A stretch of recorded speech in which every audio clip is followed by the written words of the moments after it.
Hi friends, আমি আজকে একটা হেলদি আর টেস্টি স্টুয়ের রেসিপি নিয়ে চলে এসেছি। এর জন্য লাগছে চিকেন, আর ভেজিটেবলসের মধ্যে লাগছে গাজর, বিনস, আলু, পেঁপে, আর আপনারা চাইলে এতে ব্রোকলিও অ্যাড করতে পারেন।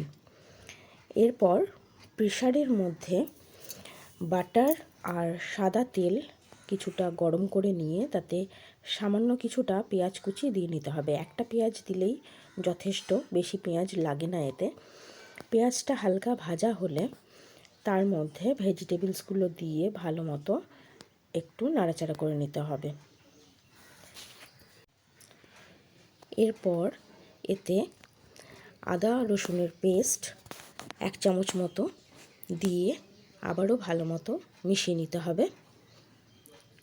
এটা কিন্তু খুব ইজি একটা স্টুয়ের রেসিপি। এটা বাচ্চাদের জন্য খুব হেলদি, আর তাছাড়া মাঝে মাঝে একটু টেস্ট চেঞ্জ করার জন্য আপনারা এটা ট্রাই করতে পারেন।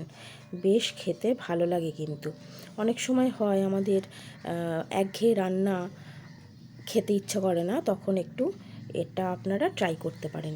আমি এখানে লেগের মাংস নিয়েছি, আপনারা যে কোনো চিকেনের পিস দিয়েই করতে পারেন। খেতে কিন্তু এটা অসাধারণ লাগে। চিকেনগুলো দিয়ে ভালো মতো মিশিয়ে নিয়ে 1/2 চা চামচ জিরে গুঁড়ো, 1/2 চা চামচ ধনে গুঁড়ো আর স্বাদ মতো নুন দিয়ে আবারও এটাকে মিশিয়ে নিতে হবে। এরপর বেশ খানিকটা জল দিয়ে দিতে হবে। এরপর প্রেসারে একটা হুইসেল দিয়ে এটাকে স্টিমে রেখে দেবেন। আপনাদের যদি তাড়াতাড়ি করার থাকে তাহলে 2টো হুইসেল দিয়ে এটা নামিয়ে নিতে পারেন, তারপরে স্টিমটা বার করে। আমি একটা হুইসেল দিয়ে তারপর এটা স্টিমের মধ্যে রেখে দিই। দেখুন কি সুন্দর চিকেনটা সেদ্ধ হয়েছে। এটা কিন্তু খেতে অসাধারণ লাগে। আপনারা অবশ্যই ট্রাই করবেন। বাচ্চাদের তো এটা খুবই পছন্দের। আমার মেয়ের এই স্টু হলে আর কিছু লাগে না।